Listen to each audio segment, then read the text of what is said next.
dai film tui je Mizoram chunge siam rin tlak le quality tha liter zanga atanga liter sanga thleng kan neya 3 liter sang kha zanga le liter sang thum bek hi mun he lo thei ang ber turin atung sang chi in kan siam boke aizo ko chung free home delivery in kan pe a khwal khwa te po an sumo din na mun thlengin kan da sak thei bok tin kan lom em thin na ber chu min dor tu ten dorin nuam e anti fo thin te le min lo dor non fo thin te hi ani Dai Film Enterprise Bongkon Shalom Veng Durtlang Road Suzuki Showroom Thenma Phone number 9862377430 9612588763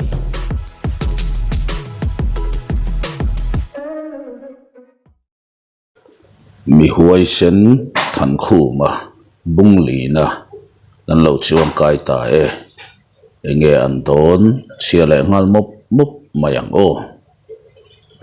than khu ma la do cham thom zet chuan kho chung bo ruak kal lai chu a chia ne kher mai a chan bul pui ber po an pasal tha te rol kha chiang em tu te an ni a tu na la do ron cham tu ero an pasal tha te rol ani hau si lo la do cham tu dang ar nom tamai chuan a barak khai lo thei lovani pulian ku nga em ta mual po ading hloi maya in chung lama tlan lut rokin nemi tai rolani ngat mai tielu ka pui lam pan ngal rokin pon lama thing hak tur lame than moi chu a ko zui tuar maya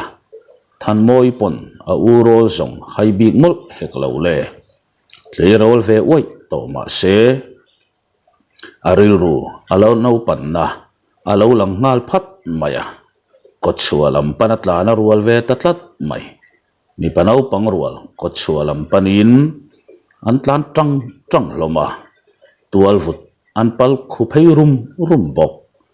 than moi po ko chua chu a thleng rangang maya nuisa nga uin asalu mi panau pangho kuta lo hlan mek lai chu alo hlan mek lai chewa ngalin mi panau pangrual hovin salu an tlan pui man main than moi chuan awanang ching ve man tata ka u ikani tiro ikani takem tina vazo ngal mola pasal tha lian buka han pan le in ka u kani takem ubuk tin avazot le kher boka pasal tha lian buka ten nui hok chungan lo chan ta ka song lung oi takanui var chungin a u chu han haya a u silai chu khoi kalau chokang chatin apu ve ta tawa thui po an kalman lo pulian ku nga in sum so lo ron tlan chuak chu tok nolin an nui hok hloma than khu ma phur chu apa in choka han tuma anin alo phalbik box si lo ne than moi chu kwa in an pa fine man ruai zui ta thuaya rual lian ate chungnung ate ho chuan than moi chu a hnung lama tangin eat mer faran mai hian an thlek le dau thina nula tia chiar thei polani ho lo akak tan rual vel chau mai alani nanga chuti chung po chuan a mel that na le dom na hian pangzol khuwa a fan chuak der to a tarnilum ai takniel pon wanglai nun tak mangman lovin awanglai nun tak man lovin kan liam mayang ti hi lo omria vani antibal balsel pulian ku ngain lama in ngat vek lo in anri hul mayani pulian ku ngala in zubel ahung chuak ngal mi mai bok nen than khu masazuk ka luro pui zia chuan lal in po adeng khengta lal chuan tlangau pa chu han mel vatin ka banglaya katara in kan than khu masazuk ka lu chu achal tak mewang mo zuk fia thuai te ti in atir chuak non le tangata tlangau pa po a phe chuak le van mai ani rei lo te a lal ina lang chho le ngal varin than khu ma sa suk ka lu ro pui siangot mai chu a phul pui le hlut to maya a tuama in sum theianom to lo lalpa ho hova ding chuak suwa vin pulian ku nga in lam an pan ta lal le khon bol te meu an lan ta ka song an thom chu a han re deuh duka a mai ro chu lalpa berin boruak ron thlang thak nga lin rei lo te an ritale lu maya ka banglai moi tua tan song ka va ot ngai em ale pek chu tai te ka chan tu ni to ro se o tin lal chu nui vuna than khu ma chuan lalpa i hne na khan kalawin tiam to a kha zong i pual liao zo ka sin aron ti ta fak mai in chunga mi zong ten than khu ma le lal an mel ron ta thup maya lal fing le rem ria ti taka lal ngur do la chu han nui hokin khai taya tun tum chu salian tham ilak namas saberani a ipa kuta ngei hian amro se ipa hian a ai na tur sial a the chuak phalang em o chu zok chu ni ka ngai tu na chu ni kapul liawin a ai chal le ro pui zok hi min laka sakfo don ti ka hrenga tani a han ti zom ngal zata chuta zong pulian ku nga chuan adik ngat mai taya kan lalpa pol liaw zong i hol thuk le ngei angai don ani chu ka fa pai na saluala khi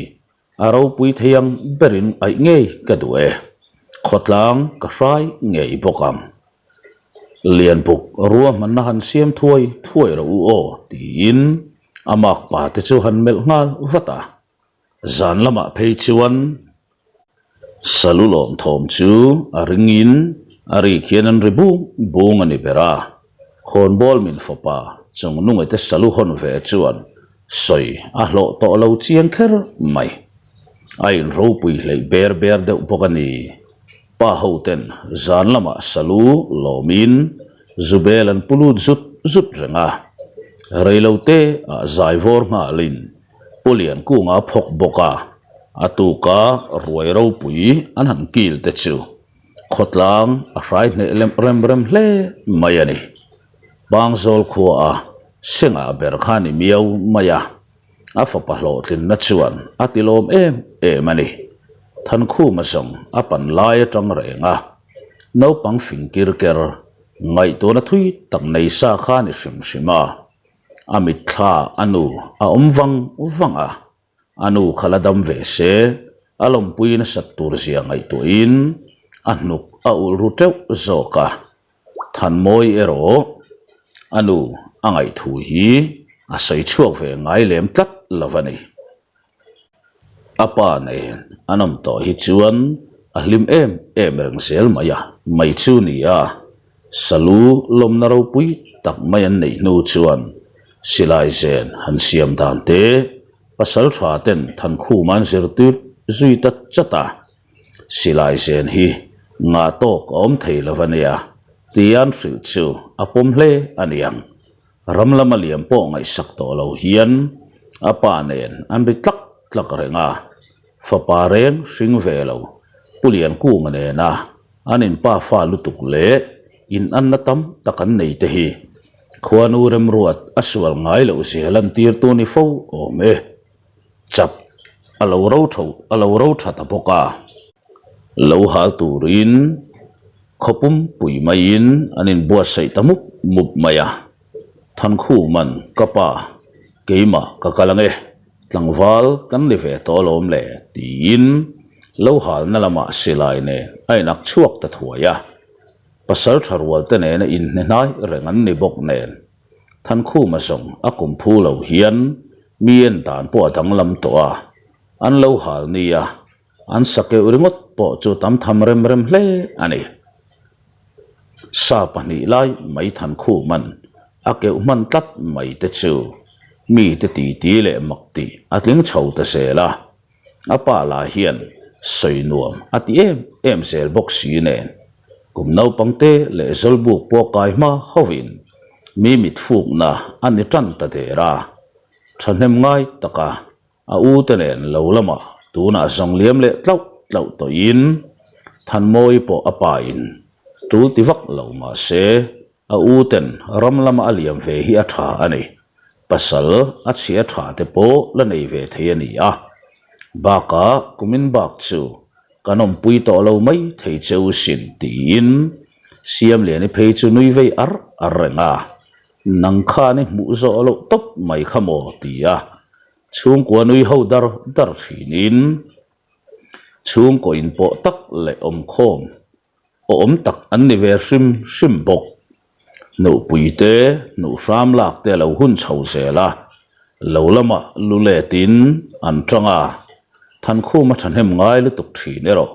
a u ten an zil ngun mal thin le ani than khu ma hi aduang takin tho phal ngat selang song a farnu te ngei pon mak anti hial khopin tharui angai na kut arang em ani siam le ni phei chuan ama du thuang hian tho tir ngat tai lang ain thok hlum thei hia lang a tai mak dan em hi ni lutuk lo ati fiam thu fo thina lo tho te hi a chak ze mai bok si nen khai te a lo to lian chho tan ze la an kut thorim ra po seng tan mekin aruk te a toru em to than khu ma po mei chelamin an hoi em lai hian ani ero mei chelam hi hoi lo chiang le a zan lama ni se tual chai lam hi a pei ve zong ani tlat lo maya apa nen hian thian kom tak hian anin ko ma a u te rim tu te tan po an ngei om lek fo thino me phong mano in chol thuai thin nun zong te pal chho ve mopin than moi po ni tin ram lama aliam ve ta a anula chho de ok mai ni hian alang nge ani a upober siam kungin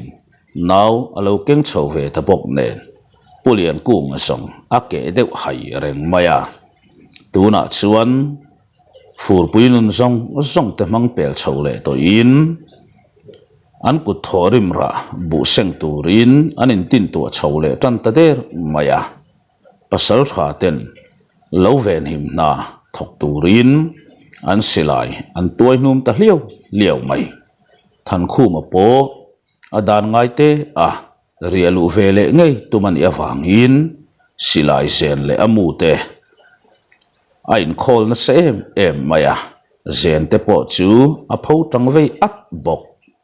rialu khera tu lem mon le tin a farnu ten anan phun khum bal lom te chu angai thak sak lem hlei lova a chan po a chang ngai lem lo apa la chuan pupe atingai bok si lova a khat tok hian ngai tuam kani don hlei ne pasal tha te ho ne na riak tlang tur kan ne lom le ti in a farnu le anu ram ti lo chung chun siam lui mop se la chuti lai chuan pasal tha lian bukaron lut nola in mak thin mai kapu tlangwal te chiar thei ani to nakin loka phei chuan he khoin nga na ber tur hi ni asin ngai tu reng su tin aron ho fiam ta ka zong lung si zan lo chung hian o an po ve ta rama tuk thuan te bar felin lo lama ria chi tur lo in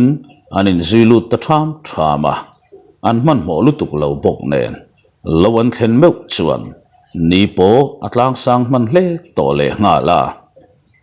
an thu thlan dai te in pasal tha lian puka chuan taya ti khan vaulam te kha lo wa rut la sangal nu ma le an che na thar lam te a omem chun cho fa khun vela song kan tham lama kan kal khom le mai don nia tia chua san nu chuan than khu ma po chem pui nen maya vaulam te chu han rut velin lo monga han thleng thla an ner sok mai zan liam ta lama ngal rual an che ni ti hriat tak hian bu kung te chu alo tlun sa in leila chu a phut hian a phut ter tur maya katu kep hau lo cheu sin le ti phun bal chung hian ramlam han khoya a mengrum vak ringot mayani sangalina an lo an ron po na kong chu thui vak lo han zo in chan na tur mun ram chang ten mel pa zunga mauro fip thateng tong sa tin tham lama kirle tanal nala ol samzo ka zen so zung theinan ti in mau chu han tan bunga voi khat zen som tok vel zel chu athun chong ta zung mai ngai tua chuak tha point ti hle anianga nui var maya chun chote an han fak le zet nu chuan vai bel paka tham nam thla ka thu in an sei khom ve laya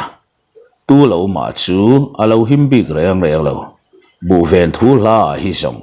pasal tha te ko vatla ani na thui bok nen an rum ngal loma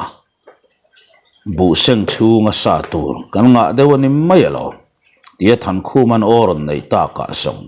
ani om te take a tin anan nui le deuh ham loma zanani ya khala chu a eng nuam hrep mai le nga la than khu ma po sangal lo chu hun tur changin a thungoi ran towa an bu suwa sam tu te chu him dama chua tumbi reng lo kho chung om ta sela thut muan ar a khuang vel to nge yang alam pana sangal ron nor nge that thom chuan a beng alu rang khop mai asilai chu hum nget sau savin ka thel song atum lo mel hle ani sangal in fiam thom le nor nge thom te po churon nai zelin thaeng nuaya ano te tlei tran to ho an ron lang zui ta phaka chik tak melong mel khiau chung hian pahni tal ka thuk nge tumru hle mayani silai zen so sa anina silai zen so le mai thei turin maurova athun sa chu ase ko wang mai boka silai mu pakhat akut veilamin ahum telran bok theng nuaya la chuan ngal rual chun lang chiang na samai sia adu athang felta niang uluk tak mai na sei tawang wanga chung ngal rual tela chu an thangam phian mai le nga la ama zan po apur el eva zanrian kil to na mun ron pan le ngatan nia than khu matelawa thamuang tak hian ngal rual ho chuan chet an la tan le don tatlat mai uluk tak mayatin wang chungin than khu mana silai met puak ta thuai mai a silai me po rual chia chuan thaeng nuaya po alian le ani ti hriat em ngal rual zingan ho tu ti hriat tak mai chu ange thota alet ngal lol mai bok ngal rual ngam pa em te po chun ri huka an tlan dar ta hum mai rang taka silai zen so le ngal zot tu than khu ma ero dok chuak ve ngal zokin ngal rual liam na lam hoi chuan ko ve ngal pota reilo te a silai a chuang puak le ta thuai mai a tum po la hau lo sum nga bor vel chu hlom le ngal nok maya aron ding le ur tak na nga a silai mudan chu han din chua pui le mai chi ni to lavaniang hre mel zet hian let ta tual la api adewa chuan silai tum ni aron puak ve ngal thora arik dana tang reng in a thon lo ti zonga chiang reng mai nui sang chunga silai sen han so le molin aka thu nung zok chu han pan na ya apa lo ni boka akap bor chu han hlep loka kai zatha chat ngalin a han thu wanga aka masak zok adu than ngat mai chu belchian tumin akir le ta thuaya aka masa zok chu lo rol tha rai hle mai am taka han sum poin patling sum sari achuang don shrim thleng nuaya po a ngolor vung mai chu alang sar hle a kut pha te chu a ngolor le lam ngot po hian a chen thuak mayo me reilote a chaklama tang chuan kukrai rai thomaron chuaka arang takhian a han chon let vara pasal tha lian bukan maron hruain midang te pon ron lor zui ta sapa than khu malo ding ngoi ran mai chu han muin an ron nai mek zela than khu ma pon thaeng nuaya lo nui varin pasal tha lian buka chuan enge kan an a han ti thum dat ta a khu ka van ne siamin a mui tok vel chu ka thal ve hlau mai tin chapo lo takhian lo changa pasal tha khai lian a chuan ma hruai zui tharin khoi nge kan pasal thai na mui to ka ti chu kan chian ngat teng ti na noi thavur vura pasal tha ti han ko fiam na ero than khu mana sen pui tran thung ani pasal tha khai liana reilote a aron rita hlut mai lompa ron chuk thuai te u hei kan pasal thain a mui to ka ti hi a mui tak don riau maya ti na ron au talung lunga pasal tha lian bukaten than khu ma sangal ka anan mu chiang zet zong khokhat pasal tha ma ni selang an mengbial ko lo thei lo hei za thi san lo la ve to a chu tiang anga sangal rol le lian chu an la hol thungai tlat lavani hei zet chu tia han te sapin bu mun veng ariak ve mi dang te po an ron thlen bel me zel boka reilote an ritale lu mai pasal tha lian bukan sumnga borvel ka pin pasal tha hol kiman chu tiang ang borvel bok chu lo thal bok ne lo lamariak te song an hoimom mak mai don ani ti hi chiang reng to a an nu ma arem lo bok nen anom na nu ma vel chu mun ma vel chu arem lo bok nen pasal tha ten rot nan han ne ya thlam lama kanin thiar chho mai don em ni anan ti ta ka song a tha khopang ti in an phok zunga zo em mai hian an ri chho zui talai laya pasal tha te ne na thlam tual anan thleng chho ta le anan thut chol deuh hlek nu chuan than khu ma chuan ka pa hol vào chung dewa khan lian vak lo chu ka thal tel ve ta ka sin mo aron ti le ta khai enga ngei soi ngal mai lo le khoi ngei juk la fel lo teng u tia phur tak mai chuk le ngal dial lin an han bel chianga pasal tha lian bukate ka ain alo la lian fo le nga la ram riak ve thang pa ho chuan than khu ma chevel chu an mel to a eng ang rol thar nge moi ni chia chu le eng ang takin ron thang lian ang chemo an tiru niap hlomani than khu ma te thlam ko ta mei pui chep loin pa le tlangwal lo lam venga riak zong an lo tam zeng mai le nga la ari kian an lui mai ani pa hoin sarem na tur azana mei cherne na la in an siam mola khowar don lam naya pulian nokan an lo lama lu ram ron tum ngal puya kap le bok ne than khu ma chuan u vung ton om ve selang o nuwa ma wa han ti don tak em a han ti wanga vung tona ko kho an ruala rialu ve tum riak lut ve thei talo amit tha wang mai an kara thlasik tum sari ve lai mai tlama selang vung tona nen hian anin kom ngei phian maya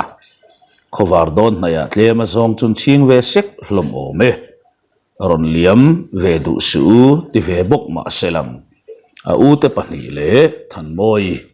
ma taka lo lama andon in phur thleng ta thova thlam banga sangal lu lian le ro pui em lawin tar anan muzet zong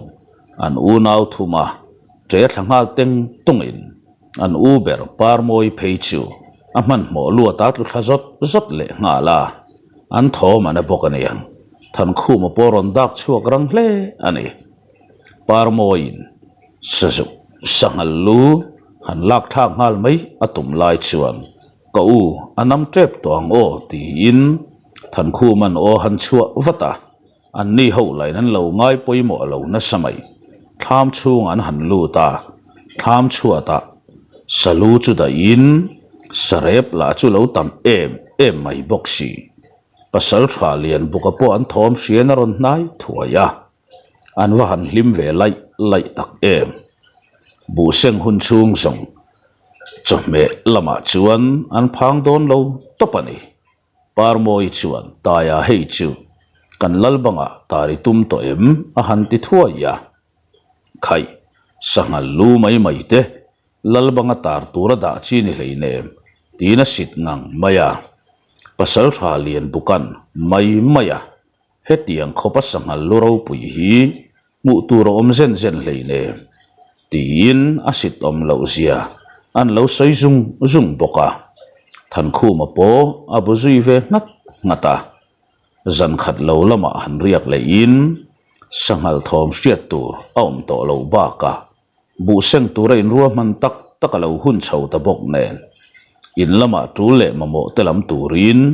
an u naw vin an in zui hong ta diala bu seng nun tak tu na chuan dai thleng to in eirel tu ti lo chu var tiana tanga khoen chung chu tu ma chol lo hian an thok mol hi ni pera mei cherwal ma ni selang pui ngai le dom chua ngai nian tumbi khau lavane than khu mani selang zalbu kai rual alo ni chhota a tha in ache arang na samai sia thanem ngai takan u nau za an han be ngat ta ka song minol pui zo rualin an zo man ve mai boka an bu ta chil zo fel le to in bu zema khung turin chek kon lama anin thier le ta tlawa anu le apa ero an all ne thin kher mai than khu man hriat rum ran ero a u te pani chu an lom pa ten an nor tan mek tak to ani ti hi hrachiang hle a than moi po arukin a fui tam pha hle bok an zema bu te an khung fel ta diam mai tlai khat chu zanria kilin chung koiran ti ve mam hloma pulian kung chuan taya tu zual kan pel chho ta boka zalbuk te po zanin lam te chu kai ve to langa thalo mo heila khotlanga ni se kumno pangte in mi terin kai ni chhota a kan lalpo hian a chuang viau chenia kasabel tin alam ol lo le ngal chea inun ero ifim khur sau ngai don ani din zalbu ka dan moite kai thar buanan nei nge thin thu tele thin ura thian lo thu te chu han hri non le dapa than khu ma pon apa thu chu ngai thalu uluk ngang maya hei ero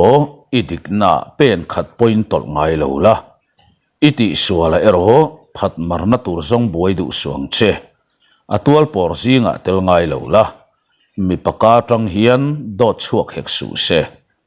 diklo takapu na ten tak ichunga lo thlen ni ya song huaisen takin ton la tlan cheril ru pungai hau su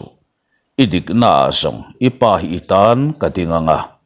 akoto pa po katol lawang anti dap mai song than khuma bungat ngata kanu kapa ka u tia a u te ho chu han mel kualin fara riang vai ril tamat hlum mai tur min tuam hloma kan nei phak lo le ban phak lo tha min pe a fara nun hreom bertian soi thin po dai lovin dai reng lovin min siama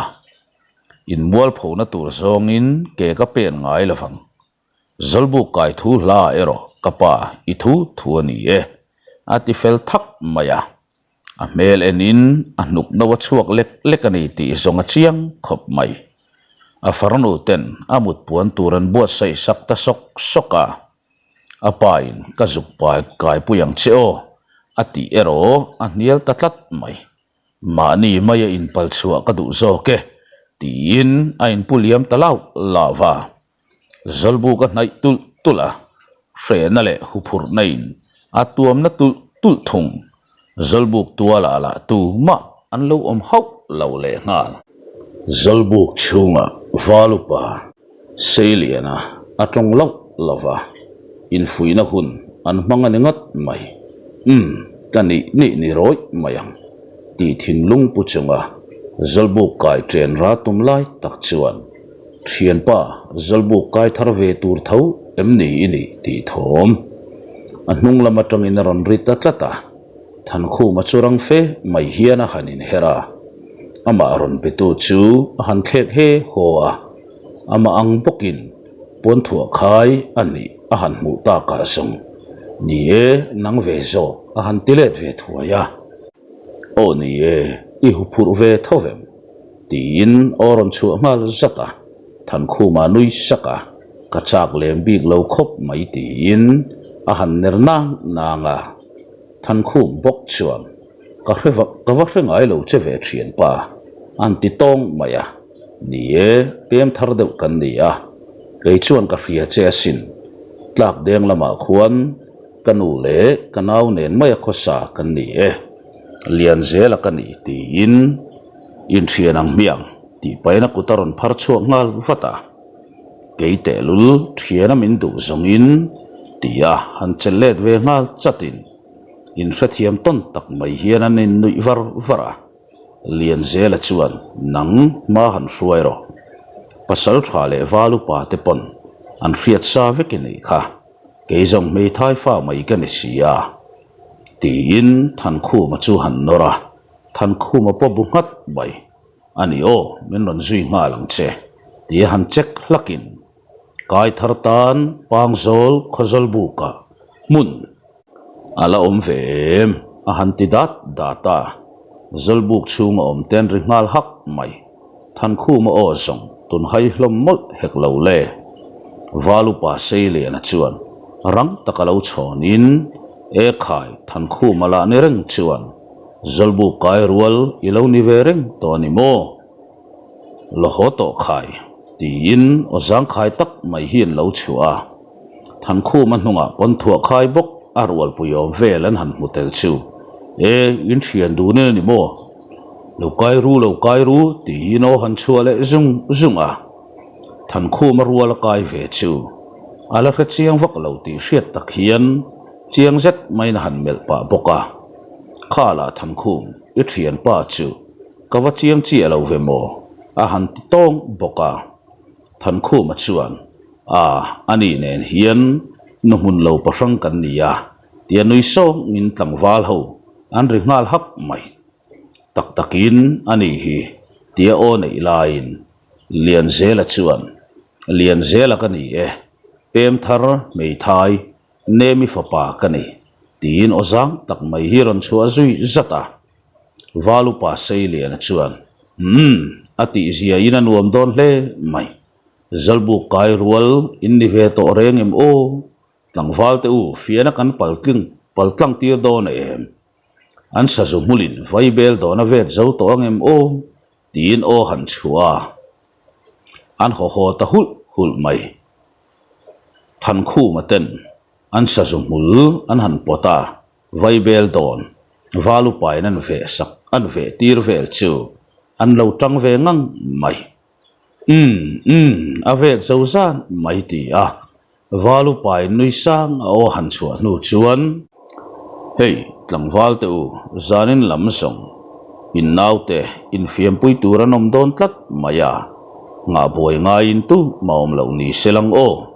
leng hon ar khuan nuwa ni ro se tia o han chua lok lavin tlangwal ho te po an ho ngal dura lengi run kai turin zalbu kan chua santa sunga than khu mata thian du ne ro apa ina hrilang in zalbu ron kai ve pa ho ti ngai thla le chim turin an thungoi ve rana mei chu an chompa zo renga pa ho in ti an han kai chuak chu ngai na man ti dunin an nui le sak thina zum ram thiaran han chuak zok chu lian zela chuan khu ma ke chu kai thara buan kha ka hu phur ria vani ka pha kang tok chuan ka in zir ve na nga ka in ring tok lo khop mai a han ti deuh sa a than khu mala chuan kan hne tak lo le min vor hrapanga ni mai lo kan mabak chu kan hlen chu ave nge angai don si alo tiliam puata angai ol sammel em le nga la hei tak hi ni than khu ma dang lam na em chu amazon lo chuak reng hi atlan siat san ngai lo mai ni lavin hu phur om po hian a om ngai lo shim eng thil ma hian ati boi ve ngai lo ni hian alanga nakina song leng hon aron khuang ta lian zelan a khuang ta anti hluai mai zong than khu ma nui chuak thot maya thiana lungai ma ta che tlom zok thin lung iput chung chu hne nai changai lawang in fiam na ni ti hreng la mei thai fa in awang khan tu ma chung en ngot reng su tu na pa la nei te po hi an pa ten thi vai zong in mei thai fa din munading ve vek tura lom le an ni tira fui zui ta dapa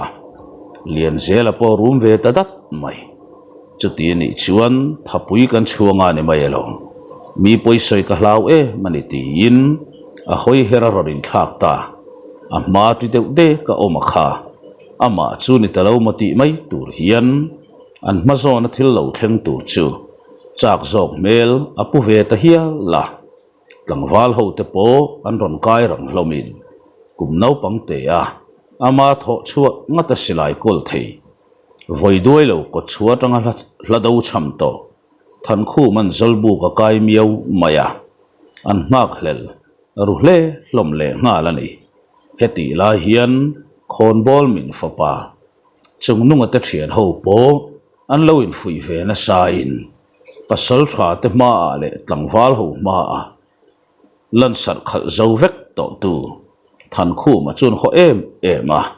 zanin chu zoi nap kho pa siam tu ti in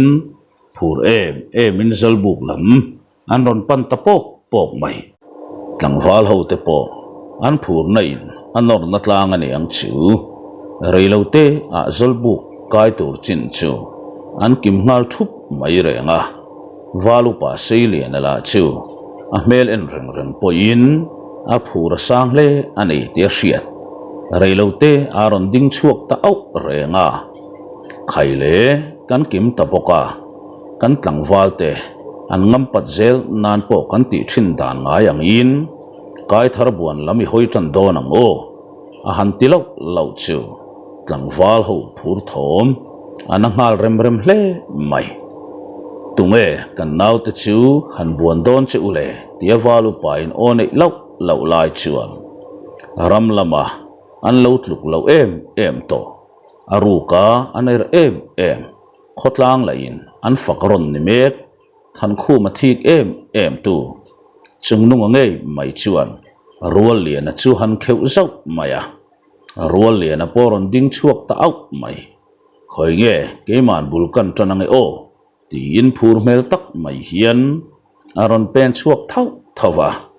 chuti lain than khu ma pek chuan adu du kha loin buan te u ke zong tu hle lawa tha ka seng pe lave ti in amut puana kai phar ta dai mai angai na felo em hian walupa seile na ho chuan an hoi ho maya chuta lian zela la chuan keipon ka chak bi khau hlei nem le ti le than khu ma kianga mut puan po pharar wal ve tamai avamak om ve mo o anti wang lai chuan than khu mala chuan amak vak na om lo kan pe lo ni mai lulak chem ne na in sam lo in ti ni te chuan thu dang ril ru ver ther deuh in tam ro pui sia nang ni po mu ro ti nen le thak maya han biak zui le cha kom to lo tlat than khu mang en sia le ati to lo lama chuan nor lui chi ni lo zia hra chiang tu valu pa le pasal tha ten ni tata ani kan kai thar ten an pe miau si lo chuan mut kan tin tua mai ani ang chu tin valu pa in o nei mek lai chuan thau teu ai nga chuan kan zalbuk dan chu tho khumin ron tum ngot big le tin chung nunga chuan than khu ma mu fel thun to chu awa phi tanok nok mai than khu mai ro hrelo ang makhiana mut ngai rengin ala sai sir vei bam renga a chip sama tak chung nungan aron tham ta chat mai chu zet zong than khu ma do theina pi alam thilani ta min ka pe lo ti po ti parang tak maya han thau chuak nalin apil vanga thing fak lian tel tol pani hiron hum lutin chungnung lama chuan pakhatan the phei zau maya chungnung an lo don rual bo phei ngal chatin zalbuk chuat chun na fe mai hian an voridok maya idu tak takani mo ti hem fu du tak si lo hian an vai fur mai zong tangro min beilet ta che tharum thoi cha ka nilom ni tin au that to mai sia akum upazok le lian thazok ma ni selang a huai sen zok nimol heklo chungnunga tol roka vuak fu tak tum ni sela than khu ma hian a khong thal de rang chu nuam sam vak lo chungin kan ron kaya enge moi hriata min han phi sek lem le angam fa chuan kamulai hi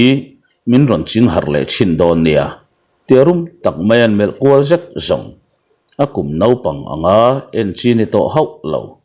khol kai pasal tha me po lo tuk zal to tu khan miawa valu pa te me po an ka have hau mayani chu tiang anga than khu ma kho salai chu lamungai bi hlom hek lo le ngoi reng hian mani mut puanan kai phar zui ta sapa lian zela la nui vor chunga than khu ma kianga chon mu vei thanin than khu ma zara a hu phur em kai thar bon chun pum pel ta phot mai ko le eng det to than khu ma chuan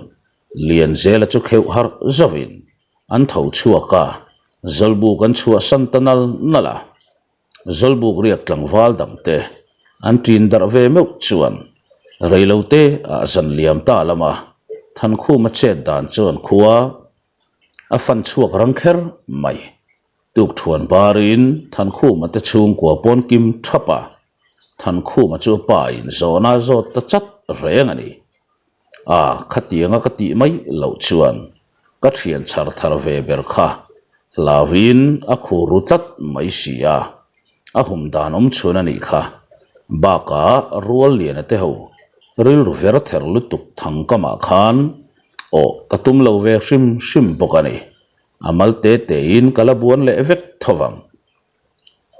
pe lo miau chuan ti ngai na om hek lo le tin nui song maya apa po nui hoka a thian char thar te lo nei ve ta ni mo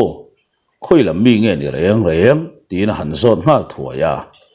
than khu ma pon apa chu thatak maya chang in kan valu pa te pon upukate an ron ti trep tong an hoi highway khopang tin anui vel mai maya pulian ku hian a fa palu lul sia hi a hrechiang tok to boka han khap boi vel po atum lem lo tuk thuan ten han bar fela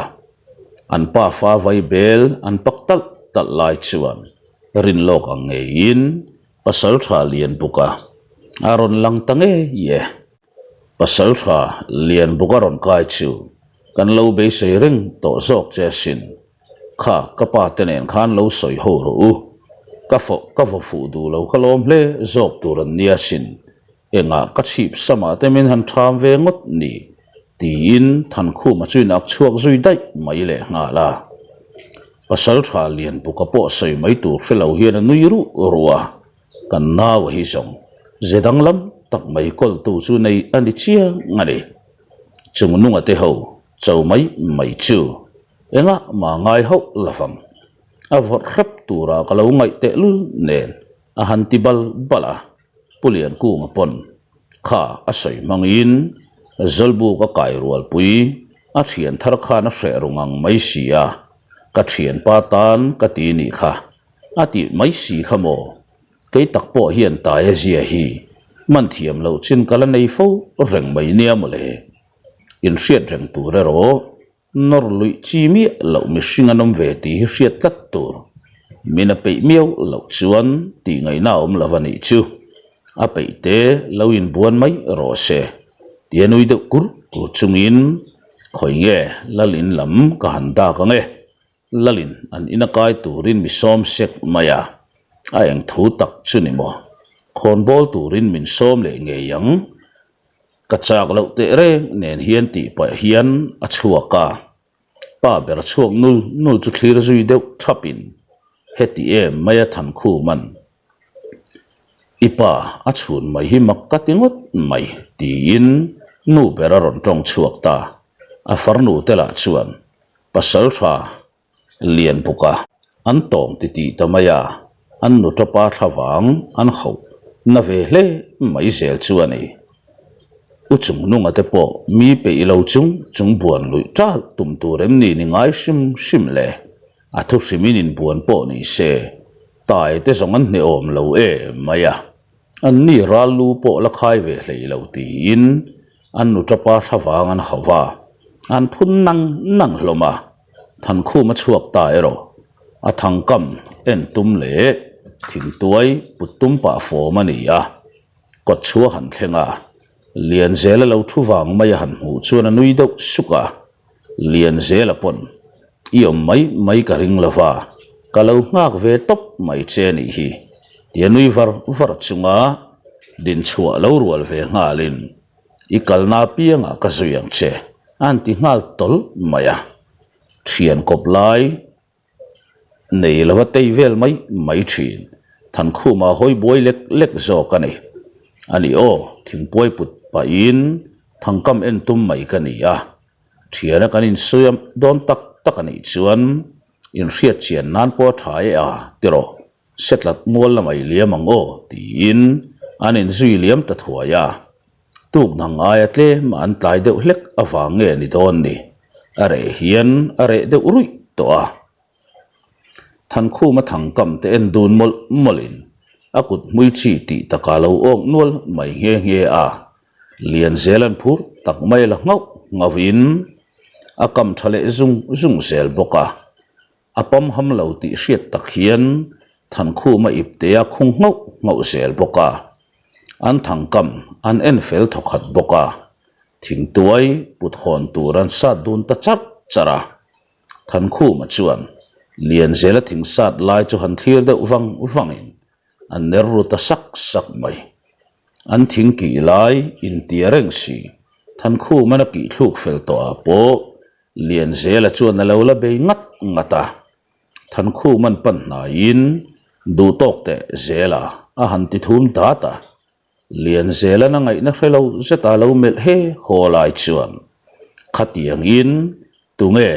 chem hum tlet tut ngai ni isat na theireng nang mo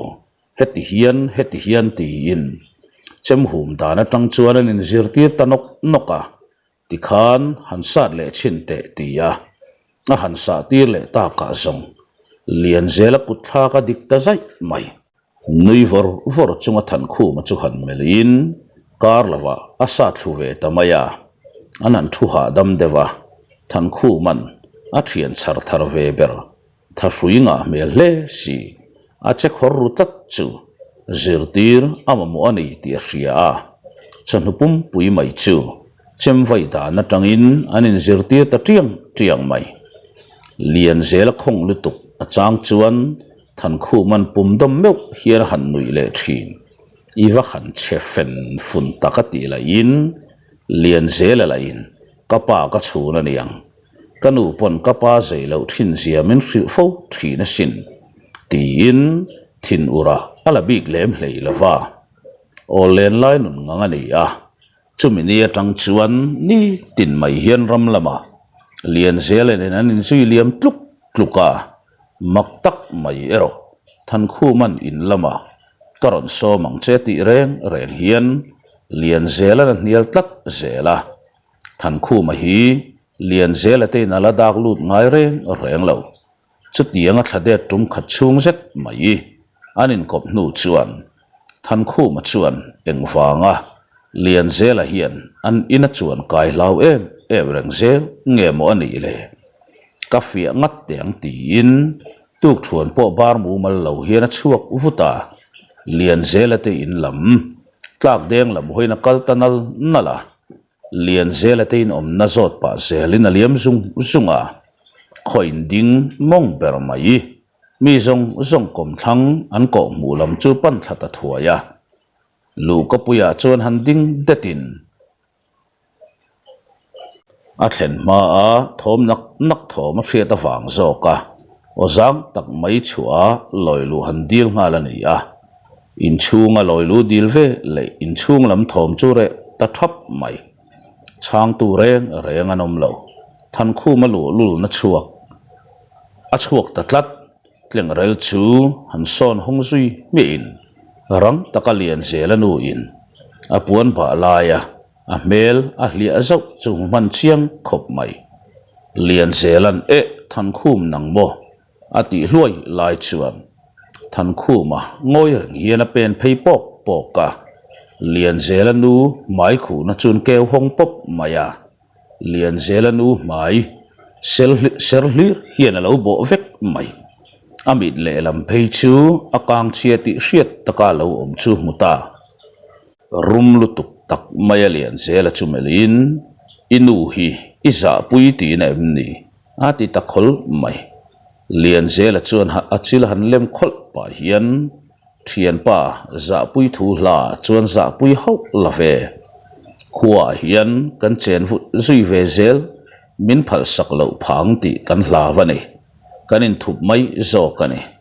kan khol hui lama khan kanu mai ser na sat lu to ka wanga no chua kan lo tok to a chu tiang ang chu thlen le kan hlau mani mulo lang ka du zo ka sin le tina kun ngai maya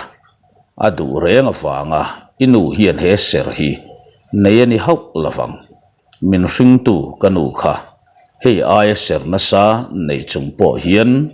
lo kir le ni selang ti hi ka du thu sa mani asin kapi in thla hung to reng su he serawang musit tu chen omani chuan chu mi chu keima nge hian ka ma chhonanga a maya ser ka pe ve nge yang zela nang pon inu hi za pui to ngai su la in thla hun nan mang ngai to song che tie in chung khur vel chu han mel kwal thatin lian zela te chung tlabal lutuk chu mu mai hau lo ti te kan thang kam po ena hun an lo treat hlau dang ti in lian zela chu kai loka anin zui chuak tanal nala lian zela farnu nular thatan ve lek to chu a han nui vara anin zui a han nui vara anin zui liam ta kha zong kha zanen na tan chuan idu tok le phot mai ang o a thui deng dong hle mai